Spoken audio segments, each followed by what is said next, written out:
बारिश में तीन बहू के चटपटे कड़ी चावल। पिछले महीने तो हमने घर पर अच्छे खासे पैसे भेज दिए थे, पर मुझे क्या पता था इस महीने बिल्कुल भी काम नहीं होगा। हाँ भैया, पिछले महीने पूरे 25,000 भेजे थे। देखते हैं इस महीने कितने का जुगाड़ होगा। लेकिन आजकल मोहन पता नहीं कहाँ रहता है। उसका काम ठीक से चल भी रहा है या नहीं, उसकी माया वही जाने। फिलहाल चलो थोड़ी देर आराम कर लेते हैं। दोनों भाई चाय की टपरी पर बैठकर चाय पी रहे थे और बारिश हो रही थी। बात खत्म होने पर दोनों अपना छाता खोलते हैं और वहां से चले जाते हैं। वहीं दूसरी तरफ गांव में उनके परिवार वाले बहुत खुश थे।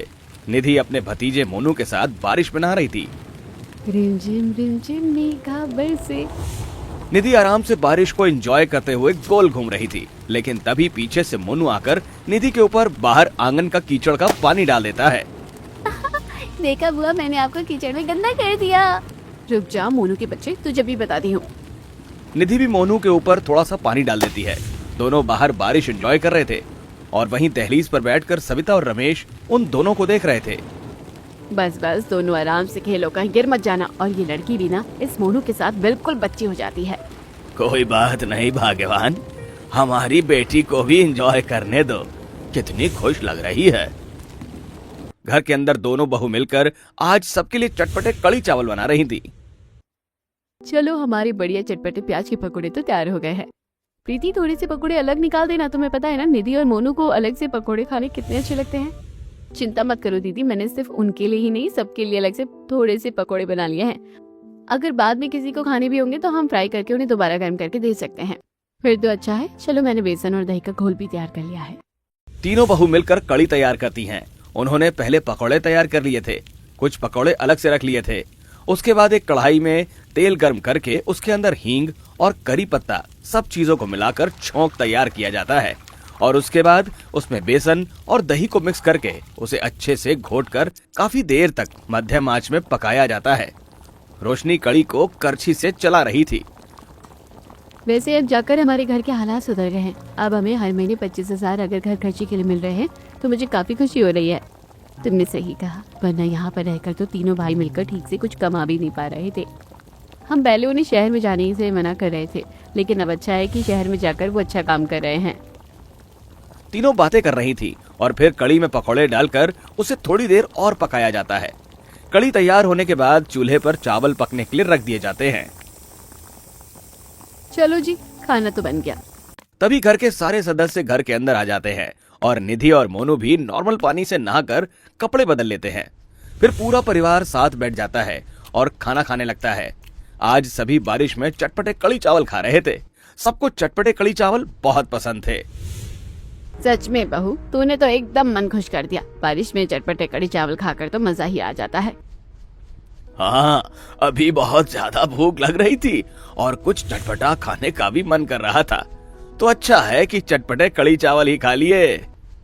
जी पापा जी, अब खाने का समय हो रहा था, इसलिए हमने सबके लिए चटपटे कड़ी चावल बना दिए और हमने पकोड़े भी निकाल कर रखे हैं। आप चाहे तो शाम को चाय के समय पकोड़े भी खा सकते हैं। मेरी तीनों बहू कितनी समझदार है, सबके बारे में कितना सोचती है। भाभी, मजा आ गया कड़ी चावल खाकर। मुझे जरा और कड़ी मिलेगी? हाँ हाँ बिल्कुल, बहुत है। यूं ही दिन गुजर रहे थे, लेकिन अभी पूरा परिवार अनजान था कि उनके साथ क्या होने वाला था। मोहन एक आदमी को कॉल करता है। अरे भैया, हमें डिलीवरी करने के लिए सामान क्यों नहीं मिल रहा? इस महीने हमने ज्यादा पैसे कमाए नहीं, हमें घर पर भी पैसे भेजने हैं। अभी हमारे पास आगे से ही कोई सामान नहीं आ रहा तो हम आपको कैसे कोई सामान भेज सकते हैं? अभी हमारे पास कोई काम नहीं है। ऐसा मत करो, हमें बहुत काम करना है और हम एक हफ्ते से खाली बैठे हैं। देखिए, मैं इसमें आपकी कोई मदद नहीं कर सकता, लेकिन मैं आपको एक नंबर देता हूँ, शायद वहां पर आपको काम मिल जाए। वो आदमी मोहन को एक नंबर भेज देता है। कॉल कट होने के बाद, क्या बात है मोहन, कहीं कोई बात नहीं बन रही क्या? नहीं भैया, सब बात बन जाएगी, चिंता मत करो। शहर में बहुत काम है, जरूरी नहीं है कि सिर्फ एक जगह काम नहीं है तो और कहीं पर भी काम नहीं होगा। हाँ, हालांकि यहाँ पर हमारा काम अच्छा चल रहा था, पर कोई बात नहीं, दूसरी जगह का सामान डिलीवर कर लेंगे। हाँ, हमें तो बस काम करने से मतलब है। वैसे हमने कुछ पैसे बचाए हैं। महीना खत्म होने वाला है, अभी 20,000 हैं, तो घर खर्ची के लिए अभी ही भेज देते हैं। कोई बात नहीं भैया, 1 तारीख के बाद भेज देंगे। नहीं नहीं, 1 तारीख आने में भी सिर्फ 5 दिन बचे हैं, भेज ही देते हैं। रोहन घर खर्ची के लिए पैसे भेज देता है। रजत कॉल करके संगीता को सारी बात बता देता है। तो इस वजह से पैसे हम कम भेज पा रहे हैं, लेकिन अब दूसरी जगह काम मिल गया है तो सब ठीक हो जाएगा। हाँ, आपको परेशान होने की कोई जरूरत नहीं है। पिछले महीने 25,000 थे, तो इस महीने 20,000 भी बहुत है, हम काम चला लेंगे। रजत से बात करने के बाद संगीता प्रीति और रोशनी के साथ एटीएम से जाकर पैसे निकलवाती है। इस बार इन्होंने हमें कम पैसे क्यों भेजे हैं? क्या उनका काम ठीक से नहीं चल रहा? ऐसा नहीं है, उन्होंने बोला है कि वो एक दूसरी जगह पर काम शुरू करे हैं, तो पिछली जगह की कमाई से उन्होंने 20,000 बचाए थे। अभी महीना पूरा होने में कुछ दिन बाकी थे, इसलिए उन्होंने हमें कम पैसे भेजे हैं। चलो अच्छा है। उन्होंने अभी 10,000 निकलवाए थे। प्रीति कुछ पैसे लेकर राशन वाली दुकान पर जाती है। आप 15 दिन का राशन हमारे घर पर भेज देना, मैंने सारी लिस्ट बना कर दे दी है। हाँ, लेकिन मैं पूरे पैसे लूंगा, उधार पर राशन नहीं देने वाला मैं। प्रीति मुस्कुराकर दुकानदार को पैसे देती है। जितने पैसे बन रहे हैं बता दीजिए, मैं एडवांस पेमेंट कर देती हूँ, उसके बाद तो सारा राशन घर पहुँच जाएगा। हाँ हाँ, बिल्कुल पहुँच जाएगा। प्रीति पैसे देकर वहाँ से चली जाती है। इन गरीबों के दिन कैसे सुधर गए? अचानक से इतना पैसा कहाँ से आ रहा है इनके पास? पहले तो 10-20 रुपए का राशन लेकर जाते थे या फिर उधार पर लेकर जाते थे। वहीं दूसरी तरफ घर पर जब छत से थोड़ा सा बारिश का पानी टपक रहा था, तो संगीता खाली बर्तन टपकते हुए पानी के नीचे रख देती है। हे भगवान, अभी तो बस मौसम शुरू हुआ है और अभी से ही ये हालत हो रही है। काश हमारी छत ठीक हो जाती। अरे बेटा, अब क्यों चिंता करती है? अब तो तीनों बेटे अच्छा कमा रहे हैं, अब देखना कुछ ही दिनों में हम अपनी छत भी ठीक करवा लेंगे। इस तरह सब ठीक हो रहा था, लेकिन कहते हैं ना कि जिंदगी में कभी भी कुछ भी हो जाता है। रजत और रोहन ने जहां नई जगह काम किया था और उनके ट्रक में जो सामान लोड करके जा रहा था, मैं तो बहुत थक गया, इतना लंबा सफर था आज का।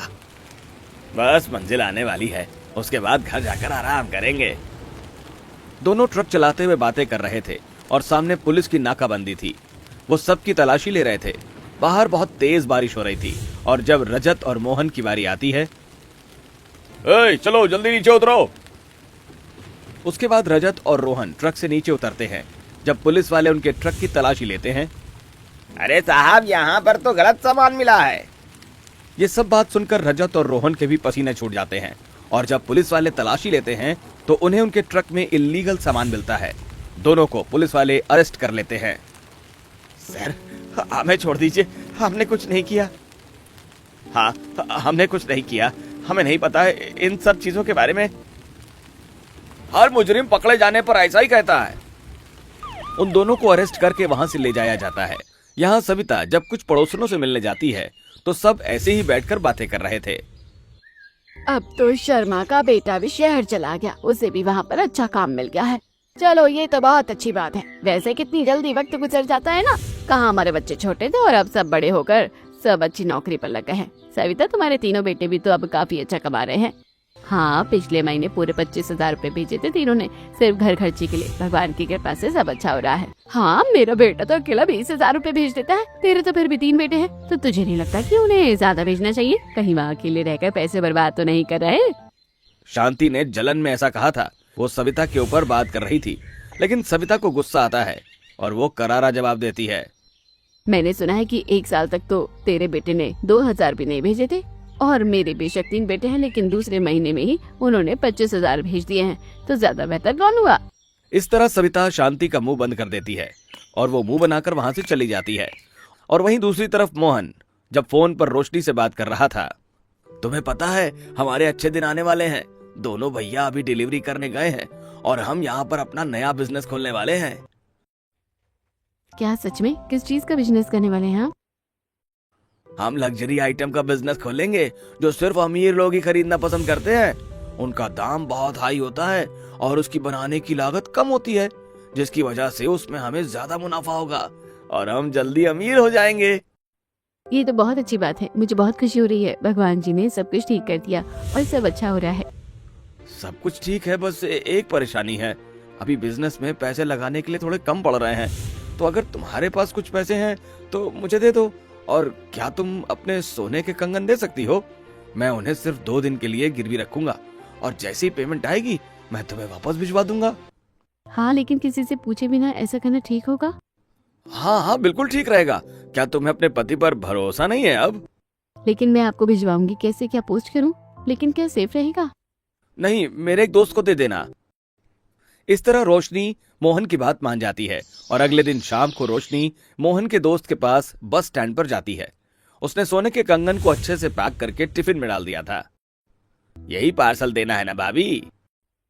हाँ बिल्कुल, पर इसे ध्यान से लेकर जाना। उससे मिलने के बाद रोशनी वापस घर जाती है। तभी अचानक से तेज बारिश होने लगती है। खुद को बारिश से बचने के लिए वो जल्दी से एक दुकान की शेड के नीचे खड़ी हो जाती है।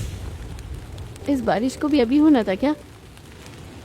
तभी रोशनी की नजर दुकान के अंदर सामान पर जाती है। वहां पर बहुत महंगी साड़ी लगी हुई थी। जब हम तीनों के पति का बिजनेस अच्छा चलेगा तो हम बढ़िया महंगी साड़ी खरीदेंगे। रोशनी खुश हो रही थी और वहीं दूसरी तरफ घर पर सब बारिश का मजा ले रहे थे। तो उनके पास एक पड़ोसन आती है। अरे सीमा बहन, आओ, कैसे आना हुआ? बस मैं आपके लिए घेवर लेकर आई हूँ। मेरे गांव से मेरा भाई लेकर आया था। वही आंटी जी जो आपने पिछली बार हमें दिया था। ये तो सच में बहुत ही स्वादिष्ट होता है, इसलिए तो लेकर आई हूँ। अभी बढ़िया बारिश में एंजॉय करते हुए खाना और मजा आएगा खाने में। सीमा उन्हें घेवर देकर चली जाती है और जब सब खाते हैं तो सबको बड़ा अच्छा लगता है। मुझे तो बहुत अच्छा लगा। मुझे भी घेवर बहुत स्वादिष्ट लगता है। इसे खाकर तो मजा आ जाता है। हाँ, मुझे भी पसंद है। अब तो हम भी मंगवाएंगे। अब तो तीनों भैया का काम भी अच्छा चल रहा है तो हम मंगवा सकते हैं। हाँ भाई, अब तो तेरे तीनों बेटे अच्छा कमा रहे हैं, अब तो हम जरूर मंगवाएंगे। इस तरह सब खुश हो रहे थे और रोशनी भी बारिश में भीगते हुए जब घर वापस आती है तो सब पूछते हैं, तुम इतनी तेज बारिश में कहाँ चली गई थी? बस आइसक्रीम लेने गई थी, लेकिन बारिश होगी तो वापस आ गई। अरे भाभी, अब आप बारिश में भीगकर बाहर तक चली गई थी तो ले ही आती। हाँ कोई बात नहीं, शाम को ले आएंगे। वहीं दूसरी तरफ जब मोहन को अपने दोनों भाई की गिरफ्तारी के बारे में पता चलता है तो वो बारिश में रेनकोट पहनकर भागता हुआ जाता है। जल्दी से एक मोबाइल बूथ पर जाकर किसी को कॉल करता है। मेरे दोनों भाई को अरेस्ट क्यों किया है? अब हम क्या करेंगे? हम तो नया बिजनेस और बहुत कुछ करने वाले थे, लेकिन सब बर्बाद हो गया। आखिर अब क्या होगा? प्लीज मेरी मदद करो। मोहन किसी से मदद मांगता है और इस बारे में घर वालों को कुछ नहीं बताता। यूं ही दिन गुजर रहे थे। कुछ दिन बाद जब उन्होंने आज पालक वाले पकौड़े वाली चटपटी कड़ी बनाई थी तो रोशनी सीमा के लाए हुए बर्तन में कड़ी चावल डाल देती है। कोई सीमा आंटी के घर उनके बर्तन दे आई है, खाली बर्तन नहीं देते, इसलिए मैंने कड़ी चावल डाल दिए। कुछ मीठा डाला था ना, लेकिन अभी घर में कुछ मीठा नहीं है और आंटी को हमारे हाथ की चटपटे कड़ी चावल बहुत पसंद है, इसलिए मैंने उनके लिए बनाए हैं और बर्तन में डाल दिए। संगीता जाकर कड़ी चावल सीमा के घर पर देती है और जब सीमा देखती है तो खुश हो जाती है। तुम्हारे हाथ के कड़ी चावल तो बहुत स्वादिष्ट होते हैं बेटा, मैं बड़े मजे से खाऊंगी। जी आंटी जी, स्पेशल आपके लिए हमने पालक वाले पकोड़े बनाकर डाले हैं कड़ी के अंदर। आपको इसी तरह की कड़ी पसंद है ना, इसलिए और अगर और चाहिए तो बता देना। इतना कहकर संगीता घर वापस आती है। वहीं दूसरी तरफ रोशनी मोहन को कॉल करती है। काफी समय हो गया है, अब तक ना आपने पैसे भेजा और ना ही आपने कंगन वापस किए हैं। क्या चल रहा है आखिर? मोहन बहुत ज्यादा परेशान था और वो पिछले कई दिनों से ये सब छुपाने की कोशिश कर रहा था, लेकिन आज वो रोशनी को सब बता देता है।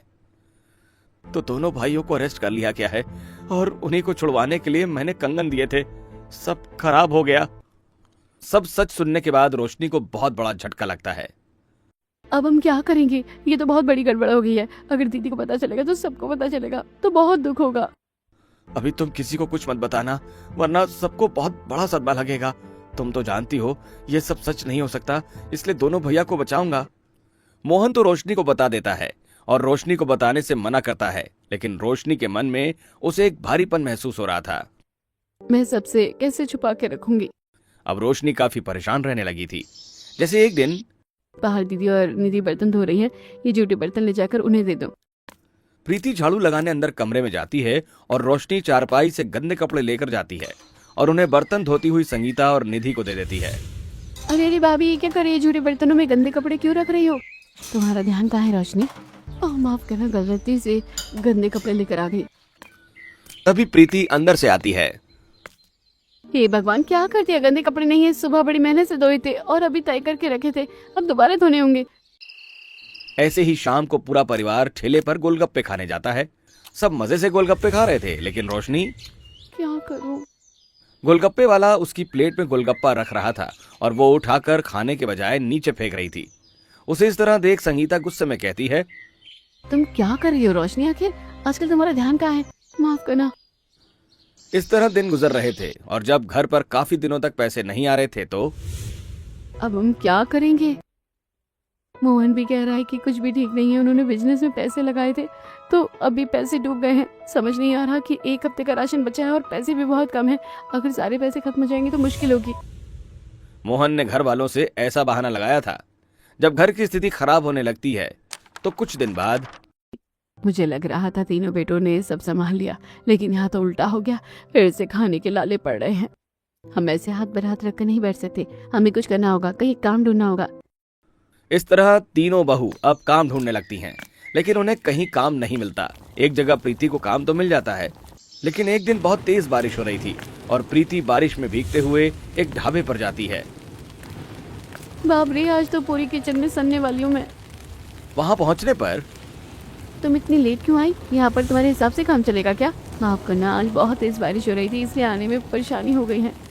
चलो जल्दी, चुपचाप जल्दी काम करो। उसके बाद प्रीति ढाबे का सारा काम करती है। प्रीति महीने के आखिरी 10 दिन काम करती है, जिससे उसे सिर्फ 2500 रुपए मिलते हैं। लेकिन प्रीति वहां पर काम करना नहीं चाहती थी, क्योंकि उसे हर रोज वहां बेइज्जत किया जा रहा था। हर रोज प्रीति को काम से घर परेशान लौटता देख घर वाले कहते हैं, बेटा, अगर तुम्हें काम अच्छा नहीं लग रहा तो तुम्हें जबरदस्ती काम करने की जरूरत नहीं है। लेकिन हमारे पास कोई चारा भी तो नहीं है पापा जी। सब चुप हो जाते हैं और तब निधि कहती है, अभी बारिश का मौसम चल रहा है, क्यों ना आप तीनों भी बारिश में कुछ बेचने का काम करो। अभी हमारे पास कुछ पैसे बचे हैं, खाने पीने का काम बहुत अच्छा चलेगा। हाँ, ये आइडिया अच्छा रहेगा। इस तरह तुम्हें हर रोज कम दुखी होना पड़ेगा। अब ये आइडिया सबको बहुत अच्छा लगता है। शाम को तीनों बहू बाजार में जाती हैं और देखते हैं कि उनके पास वाले बाजार में किस किस चीज का ठेला लग रहा था। चाय पकौड़े तो रहने देते हैं, क्योंकि मिट्टू राम ना बहुत अच्छे पकौड़े बनाता है। मोमोज और रोल भी हमें ज्यादा अच्छे बनाने नहीं आते, क्योंकि उनको बनाने के लिए हमारे पास पर्याप्त साधन भी तो नहीं है। फिर हम बेचेंगे कैसे? मेरी माँ बचपन से कहती थी कि जो काम सबसे अच्छा कर सकते हैं हमें वही करना चाहिए और उसको बड़ी लगन और मेहनत से करना चाहिए। मैं तो सोने में बहुत अच्छी हूँ। अरे मेरा मतलब है कि हम कढ़ी चावल बहुत अच्छा बनाते हैं, तो हम सिर्फ एक तरह की नहीं बल्कि 10 तरह के कढ़ी चावल बना सकते हैं, जैसे आलू कढ़ी, प्याज कढ़ी, सिंपल कढ़ी, पकोड़े भी अलग अलग तरीके के। तो क्यों ना हम कढ़ी चावल बेचना शुरू कर दें? मैं भी इस बात से सहमत हूँ। एक तरफ तीनों ने फैसला कर लिया था और उनके पास जो पैसे बचे हुए थे उन्हीं से वो सामान लेकर आती है। उन्होंने एक ठेला खरीदा था और उस पर अपना नाम लिखवाया, चटपटे कढ़ी चावल वाली 3 बहू। क्या तुम तीनों सच में ये करना चाहती हो? माँ जी बिल्कुल। अगर हमारे तीनों पति का समय खराब चला है तो वैसे भी हमें उनकी मदद तो करनी ही चाहिए। उन्हें घाटा हुआ है तो हमें भी तो घाटा ही हुआ है ना। अगर हमारा काम अच्छा चल गया तो क्या पता हम अपने पति की भी मदद कर सके। ये बात सुनकर रोशनी बहुत परेशान हो जाती है और वहीं दूसरी तरफ रजत और रोहन को बेल पर छोड़ दिया जाता है, क्योंकि उनके खिलाफ कोई सबूत नहीं मिला था। लेकिन उन्हें एक सच पता चल जाता है, हमारा छोटा भाई मोहन हमें इतना बड़ा धोखा दे सकता है, मैंने कभी नहीं सोचा था। इसका मतलब शुरू से यही इन सब फ्रॉड में था, तभी हम इतने पैसे कमा पा रहे थे। अभी हम इसे जाकर बताते हैं। रजत और रोहन कमरे पर आकर अपने भाई को ढूंढते हैं, लेकिन वो वहां से फरार था। वहीं दूसरी तरफ तीनों बहू ने अपना बिजनेस शुरू कर लिया था। बारिश में 3 बहू के चटपटे कढ़ी चावल अब बिकना शुरू हो रहे थे। उन्होंने पहले सस्ते दाम में शुरू किया और क्योंकि गांव में मेहनत मजदूरी करने वाले बहुत से लोग थे, तो वहीं आसपास काम करके उनके कढ़ी चावल खाने आते थे। ये तो सचमुच बहुत स्वादिष्ट है और सिर्फ 20 रुपए में पूरी प्लेट भरकर है। सच कहूं तो आपकी वजह से हमें कुछ समय से पेट भरकर खाना मिल रहा है। हाँ, हम ज्यादा पैसे नहीं कमा पाते और इतने सस्ते में आजकल क्या ही आता है। आप मेरे परिवार के लिए भी 4 प्लेट पैक कर दीजिए। आप मेरे लिए पालक वाली कढ़ी देना, बिना पकोड़े वाली, और मेरे लिए प्याज पकोड़े वाली कढ़ी और साथ में पालक पकोड़े वाली कढ़ी चाहिए। बिल्कुल, हम अभी कर देते हैं। इस तरह उन तीनों ने दाम कम किया था और साथ में एकदम घर जैसा खाना बनाया था। इसलिए सबको उनके कड़ी चावल बहुत अच्छे लग रहे थे। उनका काम अच्छा चल रहा था, लेकिन बारिश की वजह से उन्हें कई बार परेशानी भी हो जाती थी। एक दिन वो ठेला लेकर घर जा रही थीं और बहुत तेज बारिश हो रही थी। तब प्रीति जल्दी से ठेले से बहुत बड़ी पन्नी निकालती है। जल्दी से इसी ठेले पर ढक दो और उसके अंदर कुछ कट्टे भी हैं, हम उन्हें पहन लेते हैं। इस तरह वो अपने ठेले का और खुद का भी बचाव करते हैं। बारिश में बहुत सारे गड्ढे होने की वजह से उन्हें ठेला घर तक लाने में काफी परेशानी हो रही थी, लेकिन जैसे तैसे वो तीनों घर पहुंच जाती हैं। लेकिन उस दिन रोशनी इतनी परेशान थी। प्रीति और संगीता इन सब चीजों को नोटिस कर रही थी। जब रोशनी बारिश आने पर बाहर से कपड़े उतार रही थी तो प्रीति वहां जाकर उसकी मदद करती है। क्या बात है रोशनी, आजकल तुम परेशान क्यों लग रही हो? कुछ भी तो नहीं है, कुछ तो बताओ। रोशनी भी अब इतने दिनों से अपने मन में ये राज छुपाकर काफी परेशान हो चुकी थी, इसलिए वो आज प्रीति को सब सच कह देती है। आपको सब सच बताकर दिल तो हल्का हो गया, लेकिन मुझे बहुत दुख हो रहा है। अच्छा, तुम मुझे पहले ही बता देती, तुम्हारे दोनों भैया जेल से बाहर आ गए हैं और वो बेकसूर है। क्या सच्ची? मुझे बहुत खुशी हो रही है। इस तरह रोशनी घर के अंदर चली जाती है और दहलीज पर बैठी प्रीति, अब मैं इसे कैसे बताऊं कि सब कुछ मोहन ने किया है। इस तरह घर में बहुत ज्यादा परेशानी थी, लेकिन तीनों बहू अपने हालातों से भी परेशान होकर भी अपना काम अच्छे से कर रही थी। प्रीति तो सब सच जानती थी, लेकिन उसने भी अभी किसी को कुछ नहीं बताया था। तीनों बहू अपना कड़ी चावल बेच रही थीं और लाउडस्पीकर में आवाज चल रही थी। कड़ी चावल लो, चटपटे कड़ी चावल, देसी प्लेन कड़ी, प्याज कड़ी, आलू कड़ी, मेथी कड़ी, पालक कड़ी, बेसन के पकौड़े वाली कड़ी, प्याज पकौड़ा, पालक पकौड़ा, मिक्स कड़ी, सब लो। 20 रुपए प्लेट शुरू, 20 रुपए प्लेट से शुरू। इस तरह लाउडस्पीकर में सस्ता दाम और बहुत सारी तरह की कड़ी सुनकर सब लोग वहां पर आते हैं। आपके पास तो बहुत सारी वैरायटी की कड़ी है। आप मुझे मिक्स कड़ी, बेसन के पकौड़े वाली और पालक पकौड़े वाली कड़ी दे दीजिए, साथ में चावल भी। हाँ हाँ बिल्कुल, हम अपनी चटपटे कड़ी चावल ही बेचते हैं, कड़ी के साथ आपको चावल भी मिलेंगे। इस तरह तीनों बहू मेहनत से अपनी कड़ी चावल बेच रही थीं। कुछ दिन बाद अचानक से रजत और मोहन भी घर वापस आ जाते हैं। क्या बात है भैया, मोहन जी घर पर क्यों नहीं आए? आजकल मेरी उनसे बात भी नहीं हो पा रही है। ये बात सुनकर सब बहुत परेशान हो जाते हैं और सबको लगता है कि अब सच बताने का समय आ गया है। इसलिए रोशनी को अंधेरे में न रखते हुए रजत सच बताने ही वाला था कि अब वो एक नई जगह काम करने की कोशिश कर रहा है। उसे पता नहीं क्या बिजनेस खोलने का नया शौक चढ़ा है। हमने उसे मना किया, इसलिए वो हमसे नाराज है। अभी किसी से बात नहीं करना चाहता। ओह अच्छा, लेकिन उन्हें भी तो घर वापस आ जाना चाहिए था। हमारा कड़ी चावल का काम बहुत अच्छा चला है। अरे वो बचपन से ही बहुत जिद्दी है, किसी की भी बात कहाँ मानता है। कोई बात नहीं, सुना है कि पवन भी उसके साथ वहीं रहता है, तो कोई दिक्कत नहीं है, सब ठीक है। तरह सब इस बात को हटा देते हैं और फिर थोड़ी देर बाद रजत रोहन के साथ जब बाहर जा रहा था।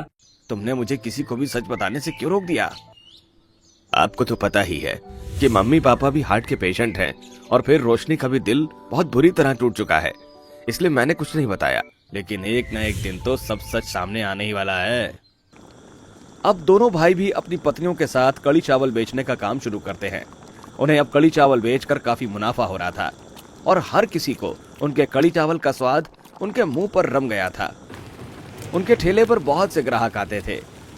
मुझे खुशी है कि तुम सबका काम बहुत अच्छा चल रहा है। तुम सच में बहुत अच्छे ही कड़ी चावल बनाते हो। आज तो बड़ी बढ़िया बारिश हो रही है और आज तुम्हारे हाथ के चटपटे कड़ी चावल खाकर मजा ही आ गया। बिल्कुल आंटी जी, हमारी तरफ से आप स्पेशल 3 तरह की कड़ी चावल लेकर चाहिए और आपके लिए बिल्कुल मुफ्त। नहीं बेटा, अभी तुम्हारा बोनी का समय है, घर की अलग बात है, लेकिन यहाँ दुकानदारी पर ये सब नहीं चलेगा। उनके मना करने के बाद भी सीमा उन्हें पैसे देकर चली जाती हैं। इस तरह सब अच्छा चल रहा था और हर कोई उनके कड़ी चावल की तारीफ कर रहा था। मानना पड़ेगा, सविता की तीनों बहुएं सच में बहुत अच्छी हैं। पूरे बाजार में उनके कड़ी चावल की चर्चा होती है। इधर अभी क्या अलग है जो हर कोई सिर्फ उनकी बातें ही कर रहा है। यूं ही दिन गुजर रहे थे। एक दिन सभी ने प्लान किया कि हम आप लोगों के लिए भी एक्स्ट्रा घर से ही कड़ी चावल बना देंगे और आप लोग दूसरी जगह पर ठेला लगाना। इस तरह हमारा बिजनेस और जगह फैलेगा। आइडिया तो बहुत अच्छा है। हम चाहें तो गली गली जाकर भी बेच सकते हैं, ऐसे हमारे और ग्राहक बन जाएंगे। इस तरह तीनों बहू की समझदारी से अब से उनके 2 ठेले हो गए थे। तीनों बहू एक जगह पर अपना ठेला लगा रही थी और बाकी जगह उनके पति ठेला लगा रहे थे। इस तरह तो अलग बाजार में 2 ठेले होने से उन्हें ज्यादा मुनाफा हो रहा था। एक रात जब प्रीति और रोशनी सामान लेकर घर वापस जा रही थी। अरे रोशनी, मैं कड़ी पत्ता और दालचीनी और खड़े मसाले लाना तो भूल ही गई। कल बहुत सारे सामान बनाना है और हमें एक छोटा सा ऑर्डर भी तो मिला है। तुम सारा सामान लेकर घर आ जाओ, मैं आती हूँ। रोशनी सारा सामान लेकर घर आती है और प्रीति सामान खरीद कर जा रही थी कि तभी बारिश होने लगती है। अरे बारिश के मौसम में तो कुछ नहीं पता रहता कि कब अचानक से बारिश हो जाती है। क्या यार, आज ही भीगना है। छाता भी नहीं लेकर आई। प्रीति बारिश में भीगते हुए जल्दी जल्दी जा रही थी, लेकिन तभी पीछे से एक वैन आती है और 2 लोग उसमें से निकालकर उसे किडनैप कर लेते हैं। बारिश में उसका मसाला वहीं गिर जाता है। बचाओ। लेकिन बारिश होने और रात होने की वजह से कोई वहां नहीं था, तो वो लोग प्रीति को ले जाते हैं और काफी देर तक भी जब प्रीति घर वापस नहीं आती तो सब बारिश में उसे ढूंढ रहे थे। प्रीति, तुम कहाँ हो? प्लीज वापस आ जाओ। प्रीति कहाँ हो तुम? इस तरह सब बारिश में प्रीति को ढूंढ रहे थे, लेकिन प्रीति कहीं नहीं मिलती और रात को ही पुलिस स्टेशन में उसकी रिपोर्ट लिखवाई जाती है। घर आने के बाद प्रीति के लिए सब बहुत परेशान हो रहे थे। बस मेरी बहू एकदम सही सलामत हो, पता नहीं उसके साथ क्या हुआ है। मुझे बड़ी चिंता हो रही है। भगवान पर भरोसा रखो, सब ठीक हो जाएगा। सब परेशान हो रहे थे और वहीं दूसरी तरफ किडनैपर्स ने प्रीति को एक कमरे में बंद किया था। मुझे यहाँ क्यों बंद किया है? हमने गलती से गलत लड़की को किडनैप कर लिया। हमें तो मोहन की पत्नी को किडनैप करना था। वो कमीना हमारे पैसे लेकर भाग गया। आदमी गुस्से में वहां से चला जाता है और कमरे का ताला लगा देता है। प्रीति इसी मौके का फायदा उठाकर अपनी साड़ी वाली पॉकेट से फोन निकालती है और घर वालों को मैसेज पहुंचाती है और अपनी लाइव लोकेशन दे देती है। जैसे ही संगीता उसका मैसेज देखती है, वो पुलिस के पास जाती है और पुलिस वाले बिना देरी किए प्रीति के पास पहुंच जाते हैं और किडनैपर्स को पकड़ लेते हैं। प्रीति को सही सलामत घर वापस लाया जाता है। तुम ठीक तो हो ना? क्या हुआ था? कहते हैं ना, आखिर सच कब तक ही छुपता। पुलिस वाले सारी लीड फॉलो करते हैं और उन्हें सब पता चलता है कि सब मोहन की वजह से हुआ और उसने कितना बड़ा फ्रॉड किया था। वो इलीगल सामान बेचता था और उन लोगों के साथ इन्वॉल्व था और उसे पकड़कर गिरफ्तार कर लिया जाता है। सब जेल में उससे मिलने जाते हैं। मम्मी, पापा, भैया, मुझे सब बचाइए। मेरी बेल के लिए अपील कर दीजिए। तुझे क्या लगता है कि तू कुछ भी गलत करेगा और हम तेरा साथ देंगे? बिल्कुल नहीं। गलती की है तो सजा भुगत। इंस्पेक्टर साहब, हमारे बेटे ने गलती की है तो इसे उसकी सजा मिलनी चाहिए। हम इसके पक्ष के लिए बिल्कुल भी तैयार नहीं हैं। इस तरह गुस्से से सब घर वापस आ जाते हैं। घर वापस आने के बाद रोशनी बहुत ज्यादा दुखी थी और मैं जानती हूँ कि तुम्हें बहुत दुख हुआ होगा, लेकिन रोशनी बात को बीच में काटते हुए कहती है, कोई दुख नहीं हुआ दीदी, बल्कि मुझे खुशी है कि सब सच सामने आ गया है। वो गुनहगार को तो सजा मिलना ही चाहिए।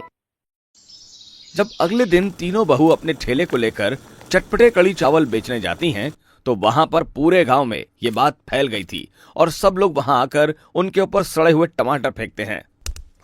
अरे इनका बेटा कितना बड़ा गुनहगार है। उसने कितने लोगों की जान से खिलवाड़ किया और कितना गलत काम किया है, और ये लोग यहाँ पर आराम से अपना काम कर रहे हैं। शर्म नहीं आती तुम लोगों को? हैं? चले जाओ यहाँ से। आज के बाद तुम यहाँ पर कुछ नहीं करोगे। इस तरह वही ग्राहक जो पहले कभी उनके कड़ी चावल की तारीफ करते थे, वही अब उन्हें वहां से टमाटर फेंककर भगा देते हैं। शांति इस बात का भी फायदा उठाती है और वहां जाकर ताना कसती है। अरे बेशक मेरे बेटे ने पहले महीने में ज्यादा पैसे नहीं भेजे थे, लेकिन उसने ईमानदारी का तो काम किया। लेकिन सुना है कि तुम्हारे बेटे ने तो बहुत गलत काम किया है। ये बात सुनकर सविता भी क्या कहती, चुपचाप उसे अंदर जाना पड़ता है। इस तरह उनका जीना मुश्किल हो जाता है और सीमा उनसे मिलने आती है। मैं जानती हूँ कि ये बहुत बुरा समय है, लेकिन आप लोगों की बहुत बड़ी हिम्मत है कि आपने बेटे को सजा दिलवाई, उसका साथ नहीं दिया। पर समाज वाले ऐसे ही होते हैं, कुछ अच्छा लगता है तो अच्छा कहते हैं, बुरा लगता है तो बुरा कहते हैं। पर कोई हमें भी तो गुनहगार समझ रहा है, जबकि हम बिल्कुल निर्दोष है। समाज ऐसा ही करता है, एक सदस्य की वजह से पूरे परिवार को बुरा बना देता है। मुझे लगता है कि तुम्हें यहाँ से चले जाना चाहिए, वरना ये लोग जीने नहीं देंगे। घर वालों को ये बात सही लगती है और वो लोग वहां से घर बेचकर नई जगह पर पलायन कर लेते हैं और एक छोटी सी जमीन लेकर उसमें छोटा सा घर बनवाते हैं और बाकी पैसे वो बिजनेस में इन्वेस्ट करते हैं। अब उन्होंने चटपटे कड़ी चावल की बड़ी सी दुकान खरीद ली थी और होम डिलीवरी भी शुरू कर दी थी। लेकिन घर वाले रोशनी के लिए बहुत परेशान थे।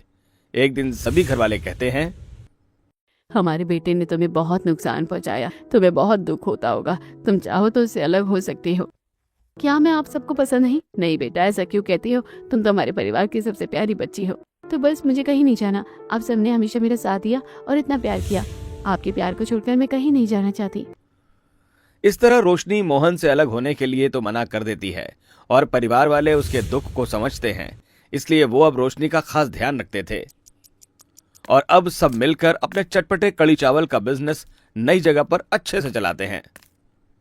आज पूरे 20 प्लेट कड़ी चावल का ऑर्डर मिला है एक साथ। तो चलो करते हैं अपना ऑर्डर कंप्लीट। इस तरह पूरा परिवार एक होकर फिर से अपने काम पर ध्यान देता है और मेहनत से कड़ी चावल बेचता है।